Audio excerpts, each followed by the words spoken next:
Front profile ಬಂದಾಗ typical Creta look ಅಂತ ನಿಮ್ಗೆ 100% ಸಿಗುತ್ತೆ. ಕನೆಕ್ಟೆಡ್ DRL ಅಲ್ಲಿ ಇದೆ. ಇಂಡಿಕೇಟರ್ ಕೂಡ ನೀವು ಇಲ್ಲಿ ನೋಡಬಹುದು. ಹೆಡ್ ಲ್ಯಾಂಪ್ ಸೆಟಪ್ LED ಅಲ್ಲಿ ಇದೆ. ಫ್ರಂಟ್ ಕ್ಯಾಮ್ರಾ ಇಲ್ಲಿ ಕೊಟ್ಟಿದ್ದಾರೆ. ಮುಂದೆ ಲೋಗೋ ಅಲ್ಲಿ ನಿಮ್ಗೆ ಚಾರ್ಜ್ ಮಾಡೋದಕ್ಕೆ ಪೋರ್ಟ್ ಕೊಟ್ಟಿದ್ದಾರೆ. ಚಾರ್ಜಿಂಗ್ ಸ್ಟೇಟಸ್ ಕೂಡ ಗೊತ್ತಾಗತ್ತೆ. ಸೈಡ್ ಪ್ರೊಫೈಲ್ ಬಂದಾಗ more or the less same ಅಂತಾನೆ ಹೇಳ್ಬೋದು. ಶಾರ್ಪಿ 9 ಅನ್ನು ನೋಡಬಹುದು. ಅದು ಪಿಯಾನೋ ಬ್ಲಾಕ್ ಫಿನಿಶಿಂಗ್ ಅಲ್ಲಿ ಇದೆ. ಹೈ ಮೌಂಟೆಡ್ ಟೇಲ್ ಲ್ಯಾಂಪ್ ಇದೆ ಅಂಡ್ ಇಂಟಿಗ್ರೇಟೆಡ್ ಸ್ಪಾಯ್ಲರ್ ಕೂಡ ಕೊಟ್ಟಿದ್ದಾರೆ. ಡಿಫಾಗರ್ ಇದೆ, ರೇರ್ ವೈಪರ್ ಕೊಟ್ಟಿದ್ದಾರೆ. Connected tail lamp and indicator ಕೂಡ ಇಲ್ಲಿ ನೀವು ನೋಡಬಹುದು. ಕಂಪ್ಲೀಟ್ LED ಸೆಟಪ್ ಅಲ್ಲಿ ಇದೆ. ಕ್ರೆಟಾದು ಬ್ಯಾಡ್ಜಿಂಗ್ ಇಲ್ಲಿ ಕೊಟ್ಟಿದ್ದಾರೆ. ಇದು ಎಲೆಕ್ಟ್ರಿಕ್ ವೆಹಿಕಲ್ ಆಗಿರೋದ್ರಿಂದ ಎಲೆಕ್ಟ್ರಿಕ್ ಅಂತ ಇಲ್ಲಿ ನೀವು ಬ್ಯಾಡ್ಜಿಂಗ್ ಕೂಡ ನೋಡಬಹುದು. ರೇರ್ ಸೀಟ್ ಕಂಫರ್ಟ್ ಬಂದಾಗ ಆಕ್ಚುಲಿ 2-ವೇ ಅಡ್ಜಸ್ಟಬಲ್ ರಿಕ್ಲೈನರ್ ಇದೆ. ಬಾಸ್ ಸೀಟ್ ಅಡ್ಜಸ್ಟ್ಮೆಂಟ್ ಅಂತ ಹೇಳ್ತಾರೆ. ಇಲ್ಲಿ ನಿಮ್ಗೆ 2 ಎಲೆಕ್ಟ್ರಿಕಲಿ ಆಪರೇಟ್ ಮಾಡುವಂತ ಸ್ವಿಚ್ ಇದೆ.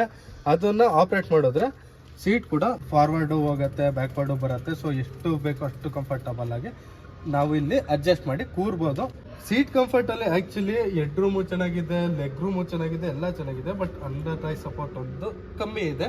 AC ವೆಂಟ್ಸ್ ಕೊಟ್ಟಿದ್ದಾರೆ. ಹಾಗೆ ಇಲ್ಲಿ ಮೊಬೈಲ್ ಹೋಲ್ಡ್ ಮಾಡಬಹುದು. ಟೈಪ್ ಸಿ ಚಾರ್ಜರ್ ಚಾರ್ಜ್ ಮಾಡೋ ತರ ಆಪ್ಷನ್ ಕೊಟ್ಟಿದ್ದಾರೆ. ಇನ್ಸ್ಟ್ರೂಮೆಂಟ್ ಕ್ಲಸ್ಟರ್ ನೋಡ್ಬೇಕಾದ್ರೆ ನಿಮ್ಗೆ 10.29 ಇಂಚ್ ಕಂಪ್ಲೀಟ್ ಡಿಜಿಟಲ್ ಇದೆ. ಯಾವುದೇ ರೀತಿ ಅನಲಾಗ್ ಇಲ್ಲ.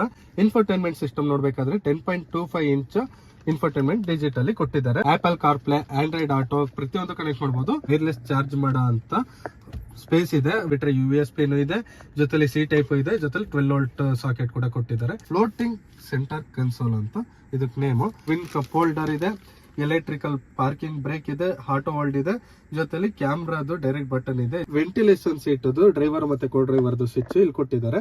ಪ್ಯಾನೋರಾಮಿಕ್ ಸನ್ ರೂಫ್ ಕೊಟ್ಟಿದ್ದಾರೆ. 3 ಸ್ಪೋಕ್ ಸ್ಟೇರಿಂಗ್ ವೀಲ್ ಇದೆ. ಹೈಟ್ ಆಪರೇಟ್ ಮಾಡಬಹುದು, ಆಮೇಲೆ ರೀಚ್ ಕೂಡ ಆಪರೇಟ್ ಮಾಡಬಹುದು. ಸೊ 4-ವೇ ಅಡ್ಜಸ್ಟಬಲ್ ಸ್ಟೇರಿಂಗ್ ವೀಲ್ ಕೊಟ್ಟಿದ್ದಾರೆ. ಗೇರ್ ಲಿವರ್ ನಿಮ್ಗೆ ಸೆಂಟರ್ ಕನ್ಸೋಲ್ ಅಲ್ಲಿ ಇಲ್ಲ. ಬಟ್ ಎಲ್ಲಿದೆ ಅಂತ ನೋಡೋದಾದ್ರೆ ಸ್ಟೇರಿಂಗ್ ಹತ್ರ, ಸ್ಟೇರಿಂಗ್ ಕೆಳಗಡೆ ಕೊಟ್ಟಿದ್ದಾರೆ ಈ ಪೋರ್ಷನ್ ಅಲ್ಲಿ.